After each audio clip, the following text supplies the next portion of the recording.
Nosotros tenemos 3 meses de estar en trabajo continuo en los 3 niveles de atención. Iniciamos nosotros en enero, a mediados de enero, todo el programa de atención primaria, porque es muy importante, es que se está trabajando simultáneamente en los 4 niveles en este momento.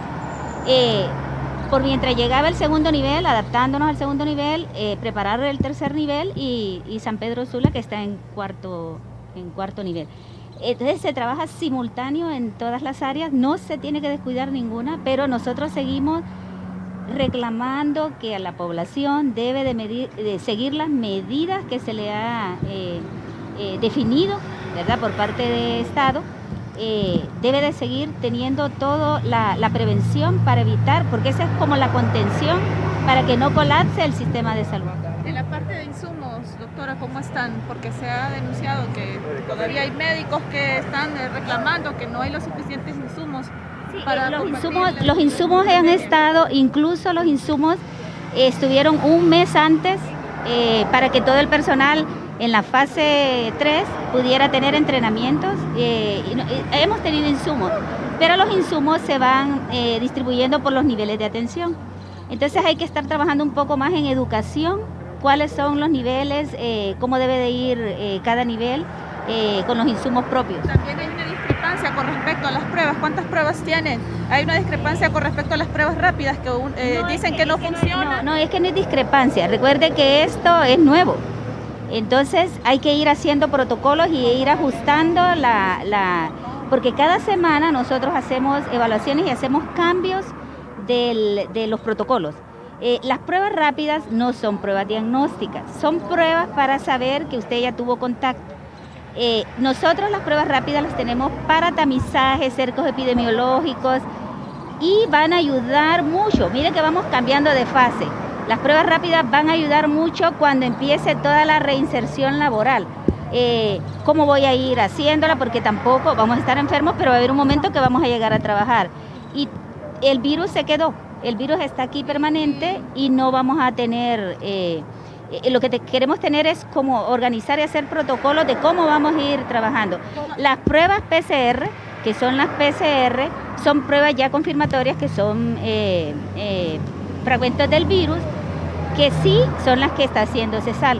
La institución y los otros laboratorios que tienen pueden unirse para hacer más pruebas. En este momento... ¿Cuántas pruebas tienen? Perdón, con las pruebas PCR, nosotros lo que queremos es que las pruebas PCR se hagan más rápido. Nosotros tenemos biología molecular que llega la próxima semana el IS, y la biología molecular nos va a permitir en 45 minutos tener una prueba con 4 carriles que corren los aparatos, uno para San Pedro y otro para Tegucigalpa, en 45 minutos tener una respuesta. En los medicamentos hay que estar ajustando porque el protocolo se ha ido ajustando cada semana. Si ustedes ven, los pacientes se están salvando, se está usando protocolos que con la experiencia se ha estado en comunicación con médicos de España, con Italia, y lo que se está haciendo es que estamos abordando la parte clínica más inmediata con nuevos fármacos. Hay estudios de fármacos a nivel internacional que se están corriendo para ya certificar los medicamentos. Sí tenemos medicamentos de los que nosotros hemos ido cambiando que eran usados para artritis reumatoide, y también tenemos pruebas de laboratorio porque esto es dinámico. Usted va evaluando pruebas, nuevos kits, tenemos indicadores, cómo hacer controles. ¿Y salas? ¿Cuántas salas tienen habilitadas? En este momento el hospital de Regional La Granja tiene 400 camas listas, se ha convertido en el hospital esperando, ojalá que no vayamos a tener tantos pacientes, pero hay 400 camas asignadas. Vamos a tener un promedio de 200 ventiladores para el país. San Pedro Sula tiene en este momento 65 camas, 14 en cuidados intensivos. Se está aumentando la unidad de cuidados intensivos. Cuidados intensivos no solo llevar el ventilador, cuidados intensivos es tener una red de gases médicos, enfermería, personal. Por eso se están centralizando, porque el recurso humano es muy valioso en esta fase. Hay que hacer notar que la situación nuestra aquí en Tegucigalpa es un poquito diferente a San Pedro Sula, ¿verdad? Todavía nosotros no hemos tenido ese gran número de pacientes y esa avalancha de pacientes que nos podría saturar el hospital. Por lo tanto, tuvimos un caso grave que lastimosamente falleció. Los otros casos que se han hospitalizado son casos realmente que han ido de leve a moderado, que han ido evolucionando satisfactoriamente con el tratamiento, ¿verdad? Como es lo de esperar, ¿verdad? Claro, eso no quiere decir que por eso vamos a bajar la guardia, nos estamos preparando, estamos haciendo nuestro mejor esfuerzo, planteando los mejores lineamientos que se nos es posible plantear, tomando retroalimentación, todo lo que ha sucedido en San Pedro Sula a nivel internacional para tratar de elaborar los mejores protocolos que estén en nuestras manos, usando nuestros recursos y con la capacidad que tenga la institución de responder, ¿verdad? En Tegucigalpa usted menciona que pacientes han evolucionado positivamente. ¿Cuántos pacientes han sido? Recuerde, el Seguro Social ha ingresado 6 pacientes de los cuales 4 ya están egresados. Pero recordemos que eso es el comportamiento que hay que esperar, ¿verdad? O sea, recuerden que solo el 80% de los pacientes realmente van a ser casos leves o inclusive asintomáticos. De eso solo un 10-15% va a requerir hospitalización y un 5% realmente se van a poner graves. No hay que esperar que todo paciente es que se va a poner grave. ¿Ha incidido para que estos pacientes hayan logrado recuperar? Es en parte, mire, uno de los factores que se ha visto, igual como se ha visto en San Pedro Sula, es detectar los casos temprano. Que las personas sintomáticas respiratorias se aboquen rápidamente a los centros de salud, a los triage, para hacer una evaluación y si es necesaria una terapia más temprana.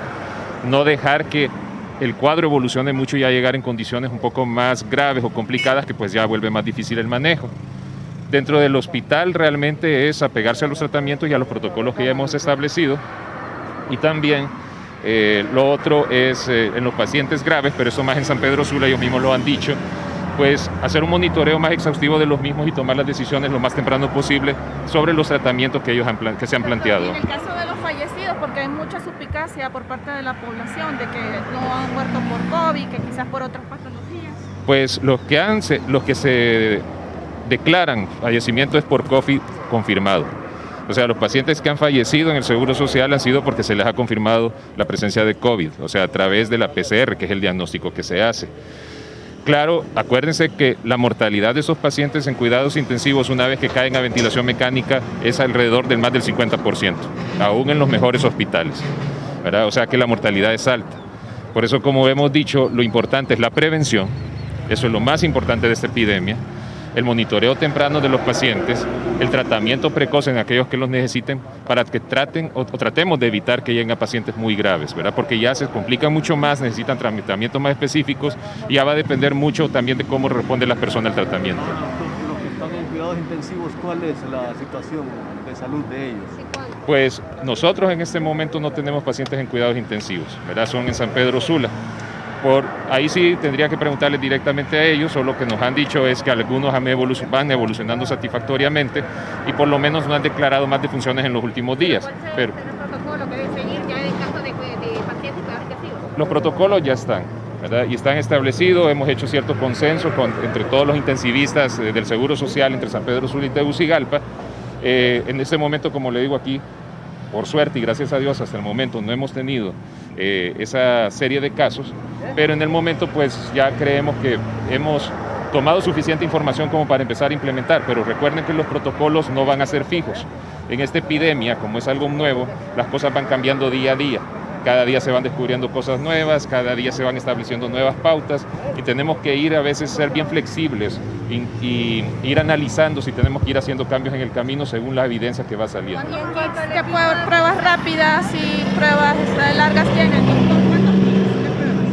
Pues en ese momento los kits de pruebas rápidas que llegaron al Seguro Social, no le podría decir exactamente el nombre, el número, no lo sé, pero hay suficientes pruebas para estar haciendo tamizajes por lo menos a los trabajadores de salud, que es la primera prioridad para ver cómo se está comportando.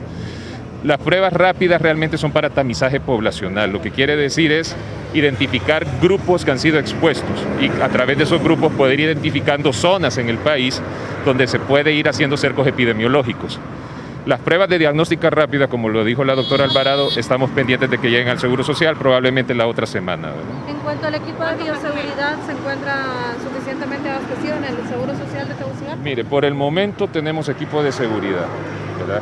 Claro, no hemos tenido pacientes, así en un número tan exagerado para lo mismo.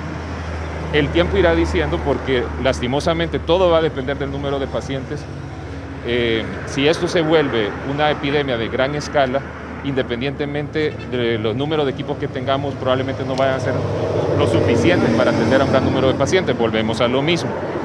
Lo importante, por lo tanto, es la prevención. Como le dije durante el programa, el hecho de que le tenemos que apostar a las primeras fases de prevención y educación de la población para tratar que el menor número de personas se vaya agravando de esta enfermedad y llegue a los hospitales. Que caiga en cuidados intensivos, ¿cuál es el procedimiento que se hace, el tratamiento que se le da al mismo? Mire, es bastante complejo, ¿verdad? Y es difícil de resumirlo en pocas palabras. Lo primero que hacemos en cuidados intensivos es protegernos nosotros, empezar a atender al paciente, se le dan los medicamentos contra el virus y se hace un monitoreo de la parte de la inflamación que tiene el paciente para ver si necesita o no medicamentos para disminuir esa inflamación, aparte de la ventilación mecánica, ¿verdad? Cuando es necesario. Inclusive tomamos medidas, que eso ya lo hacíamos los intensivistas desde hace varios años, de darle vuelta a los pacientes cuando no responden, ¿verdad? Eso a grosso modo, porque los detalles de cada protocolo eventualmente pues, van a ser socializados inclusive al público en general, para cualquiera que tenga el acceso, y para los colegas también, no solo del Seguro Social, sino que a nivel nacional, para que les sirva como un patrón de referencia según lo que vayamos nosotros viendo. Pacientes que usualmente tienen peor evolución son aquellos que tienen factores de riesgo asociados a enfermedades de base. ¿Cuáles son estas? Hipertensión, cardiopatía, diabetes mellitus y obesidad, ¿verdad? Más la edad, ¿verdad? Pacientes mayores de 65 años. Si una persona tiene estas características, sí, es más propenso que si le dé el virus sea más agresivo y su respuesta sea más agresiva, con una alta probabilidad inclusive de que su desenlace sea fallecer, ¿verdad? ¿Oncológicos también, doctor? ¿Perdón? ¿Pacientes oncológicos también? Todo paciente que tenga alteraciones, cáncer es otro gran factor de riesgo, o sea, todos esos factores de riesgo van sumando, ¿verdad? ¿Sobre qué medicamentos? Los medicamentos van desde medicamentos dirigidos hacia el virus propiamente dicho, como también medicamentos antiinflamatorios y anticoagulantes. El tiempo de la cuarentena la va a dar realmente, si la cuarentena es efectiva y las personas no salen, realmente nos va a dar una curva plana y de caída. Eso nos va a decir cuándo se puede quitar. Si las personas no atienden a la cuarentena, vamos a llegar por muchos meses en la misma situación y con infecciones, y va a desencadenar en Tegucigalpa lo que está pasando en San Pedro Sula, que ya no se da más. Ahorita ya estamos en la etapa 4 de la pandemia, doctor. En Tegucigalpa no, San Pedro Sula sí. ¿En qué etapa nos encontramos? ¿En qué etapa nos encontramos? Ya con transmisión de persona a persona interna dentro del país, estamos hablando de etapa 3. Etapa 3. ¿Y esto qué consecuencias puede traer, doctor? La consecuencia de que las personas se infecten si no siguen las medidas de prevención, ¿verdad? Es el hecho de, uno, realmente que los asintomáticos empiecen a infectar a los sintomáticos, a los que se van poniendo mal o a las personas con un riesgo. Estas personas con riesgo terminan hospitalizándose y los hospitales no tienen la capacidad para recibir a un volumen grande de personas y se infectan al mismo tiempo. ¿Y el Seguro Social tiene la capacidad, doctor? El Seguro Social se está preparando, pero no, aunque por mucho que nos preparemos y la población no responde, no nos vamos a dar abasto.